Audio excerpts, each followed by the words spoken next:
अवधेश प्रसाद जी 80 साल के हैं, दलितों में पारसी समाज है उससे संबंध रखते हैं, 9 बार के विधायक रहे।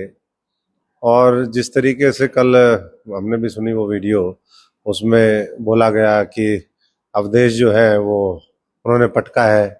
अवधेश तो है वहाँ का एमपी, तो ये इस बात को दर्शाता है। और उसी भाषण में जब अमिताभ बच्चन जी का नाम आया, उसी भाषण में जब अडानी का नाम आया, तो अडानी जी हो गए वो सब लोग। तो ये दिखाता है कि दलितों के प्रति किस तरह का आचरण है, किस तरह की भाषा बोली जाती है। अगर कांग्रेस पार्टी इतनी दलित हितैषी है तो शैलजा जी को मुख्यमंत्री के कैंडिडेट के नाम पर घोषित क्यों नहीं करती? अवधेश ने इनको पटका है। अवधेश वो है वहां का एमपी। दर्शाता है भी बिल्कुल ही दलित विरोधी पार्टी है कांग्रेस, और बयानबाजी से यही लगता है कि बिल्कुल खिलाफ है दलित। जो बहन कुमारी शैलजा जी हैं अपनी, तो उनके ऊपर भी उन्होंने गलत टिप्पणियां की हैं। और तो उन्होंने भी बयान दिया था कि हाँ भी अगर जो आप हमारे को अपनी बहन मानते हो तो बहन का दर्जा भी दो हमारे को। जो दबा कुचला दलित है, शोषित है, वंचित है, हमेशा उनको दबाने का कार्य किया है, चाहे वो अशोक तंवर हो, चाहे वो कुमारी शैलजा हो। भारतीय जनता पार्टी के वरिष्ठ नेता है अशोक तंवर, जो कि खुद दलित समाज से आते हैं और उन्होंने तंज कसा है राहुल गांधी पर, उन्होंने तंज कसा है और तीखा प्रहार किया है कांग्रेस पार्टी पर। उनका कहना है कि राहुल गांधी पुनर्तरीके से दलित विरोधी सोच को दर्शाते हैं। उनका कहना है कि कांग्रेस पार्टी के तमाम नेता हों या फिर कार्यकर्ता हों, इनके मन में ना तो सम्मान है दलित समाज के लोगों के लिए और ना ही इनकी भाषा में ज़रा सा भी संयम है। और उन्होंने एक उदाहरण के तौर पे कहा है कि इन्हीं की पार्टी से हैं सांसद अधिवेश, जो कि दलित समाज से आते हैं और उनके साथ राहुल गांधी अक्सर गलत व्यवहार करते हैं। ऐसा तीखा प्रहार किया गया है और आरोप लगाया गया है। हमारे साथ करनाल का कुछ आमजन मौजूद है, आइए इनसे जानते हैं। सर, क्या नाम है आपका? सुखदेव सिंह। आप इस चीज़ को कैसे देखते हैं? आपको लगता है कांग्रेस पार्टी दलित विरोधी है? और कुछ उदाहरण है आपके पास अगर आपको लगता है? आप देख सकते हो कि भी इनके कई कैंडिडेट दलित विरोधी नारे भी दे रहे हैं, अब कुछ बातें ऐसी कह रहे हैं जो कि दर्शाता है भी बिल्कुल ही दलित विरोधी पार्टी है कांग्रेस, और बयानबाजी से यही लगता है कि बिल्कुल खिलाफ है दलितों के।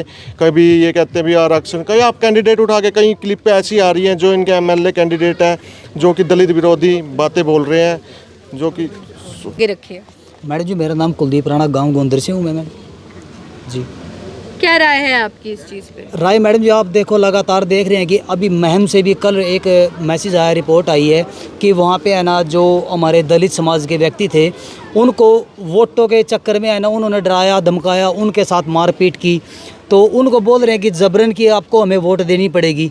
और उसी प्रकार से मैम से कल एक वीडियो क्लिप आई है शाम को। कल एक ओबीसी समाज से एक व्यक्ति थे, कुमार जाति से थे वो, तो उनको भी है ना उन्होंने बीजेपी का प्रोग्राम किया, तो उन्होंने उसके लिए क्या किया कि उनके घर पे जाकर मारपीट की। उनकी जो घर में दी बेटियाँ थी, माँ बहन थी, उनके साथ सबके साथ मारपीट करी। जो उनके बड़े भाई थे उनको भी पीटा। यानी कि लगातार देखते आ रहे हैं। उसी प्रकार से जो बहन कुमारी शैलजा जी हैं अपनी, तो उनके ऊपर भी उन्होंने गलत टिप्पणियाँ की हैं। और तो उन्होंने भी बयान दिया था कि हाँ भी अगर जो आप हमारे को अपनी बहन मानते हो तो बहन का दर्जा भी दो हमारे को। बिल्कुल। सर, आपका क्या नाम है और आपको भी लगता है दलितों का विरोध होता है कांग्रेस में? बिल्कुल, मैं तरुण अमूपुर गांव से हूं।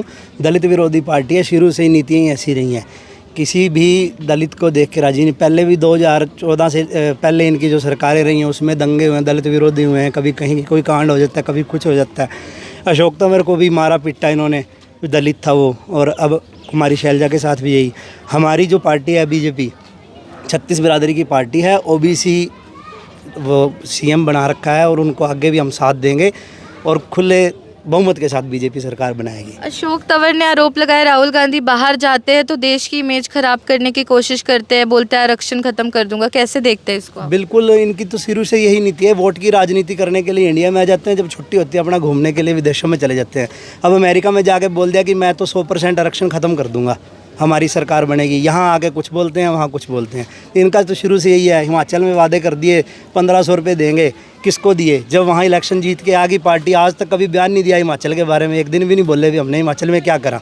बिजली सस्ती कर देंगे, रेट बढ़ा दिए वहाँ पे, पेट्रोल का रेट बढ़ा दिया वहाँ पे, तो किसी को कुछ नहीं करेंगे। ये तो ढकोसले हैं, आज कहीं मर्जी जाके पूछ लो आप। अंकल जी, आपका क्या नाम है और आपकी क्या राय है? आपको क्या लगता है दलितों का विरोध होता है? कांग्रेस क्या करती है कि मैं 1 लाख रुपये लेडीज़ के खाते में कर दूंगा, ये महीना वो कर दूंगे, करना उन्ना कुछ है नहीं।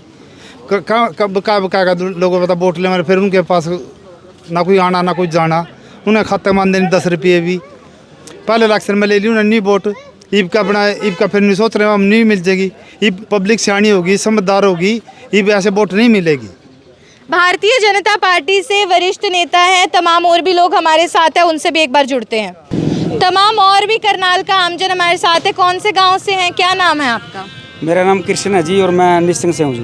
और क्या राय रखते हैं आप इस जो अशोक तंवर ने आरोप लगाए हैं, इस पे क्या राय है आपकी? देखिए, मैं सबसे पहले तो आपको एक बात बताना चाहता हूँ। कांग्रेस पार्टी ने प्रारंभ से ही जो दबा कुचला दलित है, शोषित है, वंचित है, हमेशा उनको दबाने का कार्य किया है, चाहे वो अशोक तंवर हो, चाहे वो कुमारी शैलजा हो। और अब आपको ताज़ा घटना चुनाव के दौरान की मैं बताता हूं कि हमारे हिसार के सुल्तानपुर गांव में एक हमारा ओबीसी समाज का एक व्यक्ति था, उसने भाजपा के जो प्रत्याशी थे उनका कार्यक्रम करा रखा था और शाम को ही उनके घर कांग्रेस के जो दबंग लोग थे वो उनके घर पर घुसकर उनको लाठियों से, डंडों से उनको घायल कर दिया। और आपके सामने वीडियो भी वायरल हो रही है। और ये जो राहुल गांधी है, ये अपने आप को दलितों का मसीहा बोलता है, ये सब बकवास है। बाहर जाकर अमेरिका में ये कहते हैं कि हम आरक्षण ख़त्म कर देंगे और हम इसे अपना इनके जो सुरक्षा के लिए और इनके जो घर के चूल्हा चौका चलाने के लिए हम कार्य कर देंगे। ऐसा कुछ नहीं करते। आपको ज्ञात है कि जब से कांग्रेस पार्टी बनी हुई है, इन्होंने संविधान को भी तोड़ा है, इन्होंने दलितों को भी मारा है, पीटा है। आज दलित डर के मारे घर से बाहर भी नहीं निकलता। जो कांग्रेस के दबंगाई नेता हैं वो उन पे बार बार हमला कर रहे हैं। बहुत बहुत धन्यवाद। बिल्कुल सर, आप क्या बताना चाहेंगे, क्या राय रखते हैं आप इस प्रश्न पर? देखिए, प्रदेश के अंदर पहले अशोक तंवर जी कांग्रेस के प्रदेश अध्यक्ष थे, तब भी उनके ऊपर जब हमला हुआ उनको टीम नहीं पूरी घोषणा करने दी। उसके बाद ये हमारी शैलजा बहन जी को प्रदेश अध्यक्ष इन्होंने जो ये सांसद भी हैं सिरसा से, उनके साथ भी गलत किया, उनको टीम की घोषणा नहीं करने दी। इस तरह से अगर अब चुनाव भी है प्रदेश के अंदर भी, ये जो कुछ हमारे प्रदेश के अंदर ऐसी जातियां हैं वो सोचती हैं भी सिर्फ हम ही मुख्यमंत्री के दावेदार हैं। वो सोचते हैं ना ओबीसी मुख्यमंत्री बनना चाहिए, ना ब्राह्मण बनना चाहिए, ना राजपूत बनना चाहिए, ना पंजाबी, किसी भी जाति का नहीं वो मुख्यमंत्री देख सकते। वो सिर्फ एक ही जाति का, सिर्फ जाट जाति का, मैं कहना नहीं चाहता तभी जाट जाति का ही मुख्यमंत्री चाहते हैं और किसी को वो हालांकि सरदार को भी बर्दाश्त नहीं कर सकते। उनका एक ही लक्ष्य है, चाहे वो प्रदेश के अंदर ये नौकरियों के लिए, चाहे ये किसान, क्या किसान यहाँ नहीं रहते बहन जी, पूरे प्रदेश में किसान रहते हैं भी। एक पंजाब के बॉर्डर पे किसान है या सरसा या रोहतक वाली बेल्ट पे विरोध हो रहा है, क्या कारण है? या फिर चंडीगढ़ के आसपास विरोध हो रहा है जहाँ पंजाब लगता बॉर्डर है भी। कहीं ना कहीं उनको दिक्कत है। प्रदेश में जो ये नौकरियां हैं, ये सारी की सारी नौकरियां अपने कब्जे में लेना चाहते हैं। जैसे कि आपने शमशेर सिंह गोगी की भी अभी स्टेटमेंट सुनी है, अभी हमारी सरकार आएगी, लुटेंगे खावेंगे प्रदेश ने। अभी नीरज जी हैं, कुलदीप शर्मा जी हैं कांग्रेस के विधायक, उन्होंने बोला 2 लाख नौकरियाँ मिलेंगी, 2000 का अपना हिस्सा है भी। कहना है मतलब ये सभी लोग मिले हुए हैं, इनका एक ही काम है भी लुटो, सरकार बनाओ, लुटो। कांग्रेस के लोग, मैंने जो उनके नेता ना पागल हुए फिरते हैं सत्ता के लिए, उनको हड़के हुए फिरते हैं। मैं तो ये कहता हूँ भारतीय जनता पार्टी की सरकार सबका ध्यान रखती है, चाहे वो छोटा वर्ग हो, चाहे मध्यम वर्ग हो, चाहे व्यापारी हो, किसान हो, सबका ध्यान रखने वाली पार्टी है। मैं तो भारतीय जनता पार्टी को हम लोग तो पसंद करते हैं। बिल्कुल, आज हम पहुंचे थे गांव अमूपुर में। गांव अमूपुर में तमाम जो ग्रामीण हैं उनसे हमने बातचीत की, उनकी राय जानी है। आपको एक बार फिर से मैं याद दिला देना चाहूँगी कि भारतीय जनता पार्टी के सीनियर वरिष्ठ नेता हैं अशोक तंवर, और उनके द्वारा जो है तीखा प्रहार किया गया। उन्होंने धावा बोला है कांग्रेस पार्टी पर और नेता प्रतिपक्ष राहुल गांधी पर। उनका कहना है कि वो दलित विरोधी हैं, उनके मन में दलितों के लिए बिल्कुल सम्मान नहीं है। वहीं जुबान पे उनकी भाषा में दलित जाति के जो लोग हैं उनके लिए बिल्कुल संयम और प्यार की भावना भी नहीं है। और भी कई तरीके के तंज कसे जाते। तो आमजन से हम उनकी राय जानने के लिए पहुंचे थे कि क्या लगता है उनको भाजपा नेता अशोक तंवर की ये जो बात है, तंज से किस हद तक सही है और उनकी अपनी राय क्या है, क्या ओपिनियन रखते हैं, वो आप तक पहुंचाना हमारा काम है। भवन आरंग, करनाल ब्रेकिंग न्यूज़, करनाल।